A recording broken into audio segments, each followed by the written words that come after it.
Hello and welcome to today's session. I hope you're all doing amazingly well from whichever part of the world you are watching.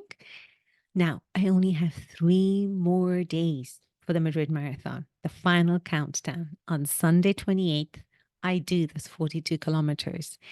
And actually, this year is a year I feel quite happy with the training I've done. I feel I'm prepared. I've managed to keep the major injuries at bay. So, looking forward to not suffering. I mean, more than I need to suffer running those 42 kilometers. And I think the rain gods or the weather gods are, come together and the temperatures are going down. So I'm really, really looking forward to Sunday and seeing how that goes.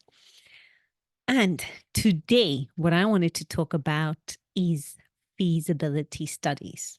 And are they really that useful? Do we really need to get feasibility studies done? Now, I appreciate that this is going to be a controversial one. I know in my book, The Wellness Asset, in one of the chapters where I talk about my essence framework, the first stage expectation talks about the importance of getting that feasibility study and getting that feasibility study done from reliable sources. So, what is a reliable source? A reliable source is a company that has the resources to carry out a feasibility studies, and that is what they do for a living. They do the feasibility study along with coherent financial projections. Now, I know, and I've been the consultant myself, so I'm definitely not going to try to put myself in a very different light. It's dangerous when you get your consultants to do the feasibility study. One thing I have learned being 22 years in this industry is the importance of staying your lane. Yes, we know the notions of a feasibility study. Yes, we can say when a feasibility study is good or no, or we can actually question and ask for additional information. But that's once we have that feasibility study done, that end product. And I don't think consultants are the best people to prepare those feasibility studies. And I mentioned that in my book. But of late, I've had clients and also my first round of students through the Wellness Asset Academy. We have been talking about feasibility studies and are they really, really that important? How important they are. And I have a unique or a very different take on it. I'm not saying and I'm not recommending that you should take on board my take, but I do want to offer it to you. And I have a unique perspective. Now, when it comes to feasibility studies, I have been part of a hotel brand. I have been that global regional wellness director sitting at the blueprint phase of projects that would be opening in a couple of years' time, commissioning those feasibility studies and then designing and drawing. I've also been then the wellness director on site many years later, looking at the feasibility study and thinking, good Lord, that was a different world when they got that done. I have also been the consultant sitting with my clients, advising them on feasibility studies, how to get that commissioned. And myself as a very tiny business. Now, I know I cannot compare myself with the owner trying to open a hospitality product. It's a totally different ball game when it comes to investment and the risks that are at stake. That said, I do know what it is to have commissioned a small market study. I mean, obviously, for my business, it was a smaller market study, nonetheless, a huge investment. And I remember getting that market study done and trying to see, where am I going to take my business next? And I looked at it, incredibly well done. But I thought, either I'm on a different planet or they're on a different planet, but we're definitely not on the same planet. I did not take much out of that feasibility study at all in terms of moving my business forward. Now, I kind of then went back to the drawing board to think, okay, this is interesting, right? What is happening here? This is a solid market study, and I'm clearly not going to follow anything of it because I don't genuinely resonate with what's in it, and I don't want to go that direction. And this is where I came down to further analyzing types of projects. Now, I classify two types of projects. I mean, those are the types of projects I work with. So again, giving you a perspective, giving you, shining the light on my perspective based on my experience. So I tend to classify two main types of projects. And you have the first type of project, which I call your trophy project. So these are projects that are emblematic. They have that strong, sexy bling factor.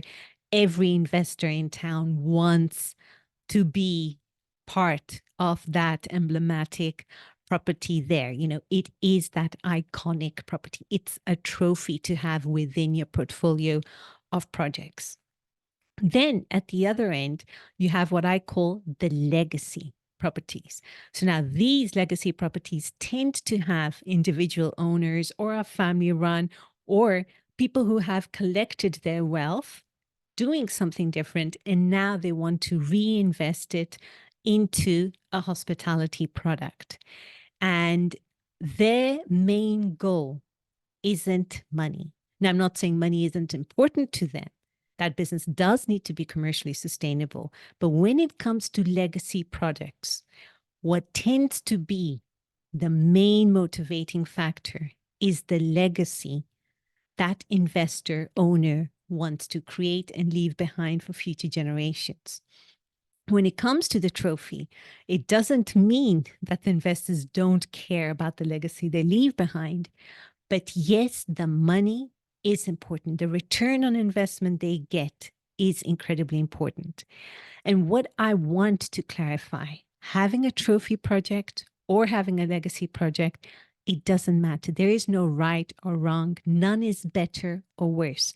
They're just the types of project and they're equally valid depending on what you want to try to achieve. Now, given the framework of these two types of projects, your trophy and your legacy.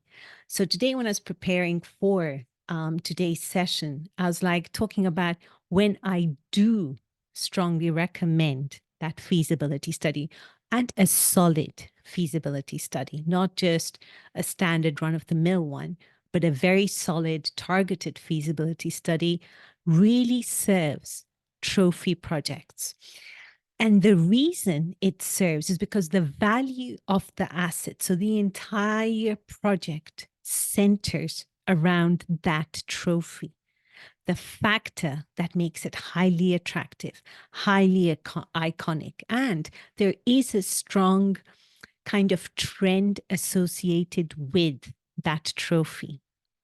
And the value of the trophy depends strongly on speculation, that the value of this asset will grow exponentially in X number of years, X number of decades.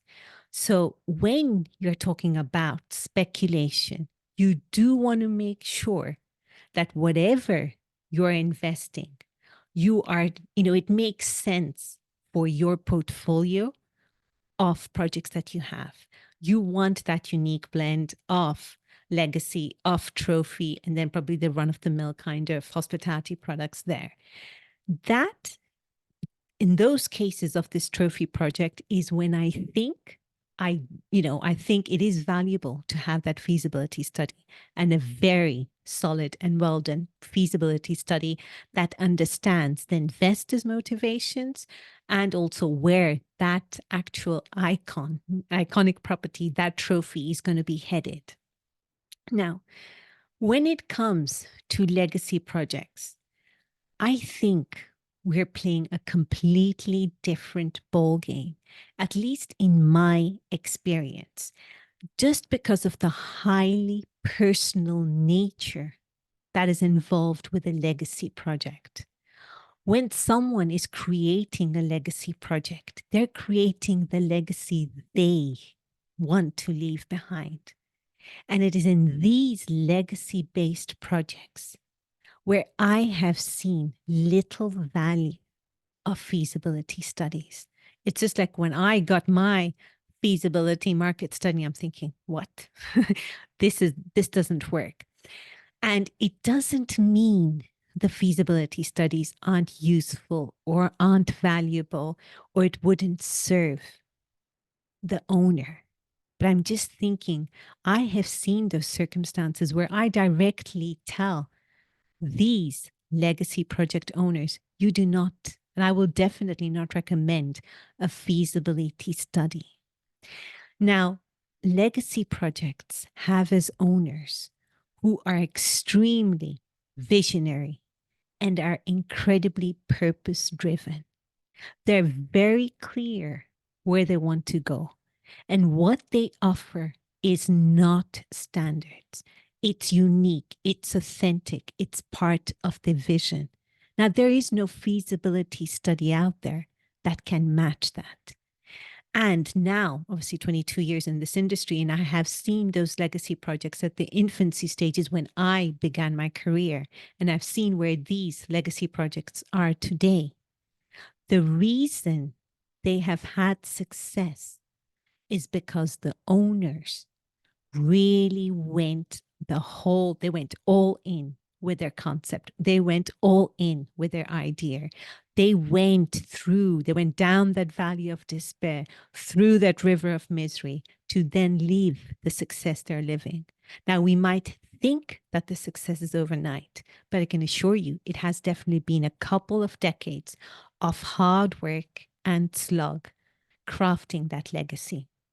And they have had success, not because a study told them to invest there. It's because they put in that good old fashioned hard work, grit, and a very healthy dosage of stoicism to get the success they have today.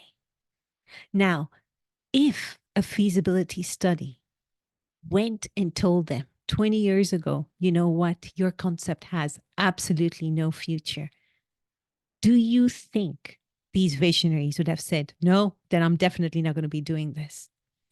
So they're stubborn by nature. So when it comes to those legacy oriented projects, you have first people who are visionary, incredibly purpose driven. They know what they want, they know where they're headed. And today's visionary leaders are incredibly sophisticated. They know what they want. They have done a couple of businesses. They know what works, what doesn't work. They're astute, they're smart.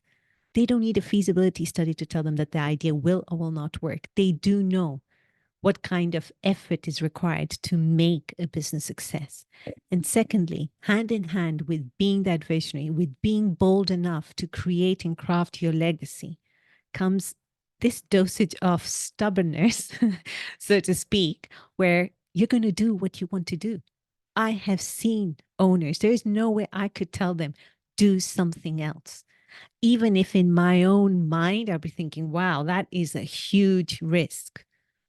And as I said, looking many years back, I have been with legacy projects. I've been with trophy projects. And what I've noticed with the legacy projects is that they just stick. And, sometimes I'm thinking, wow, I would not think you would ever have success.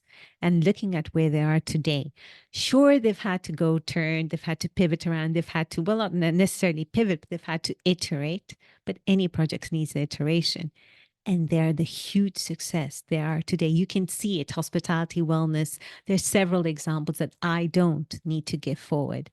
Now, this is where I say, you do not need that feasibility study. I actually don't recommend it because it's putting money to do something for the sake of doing it.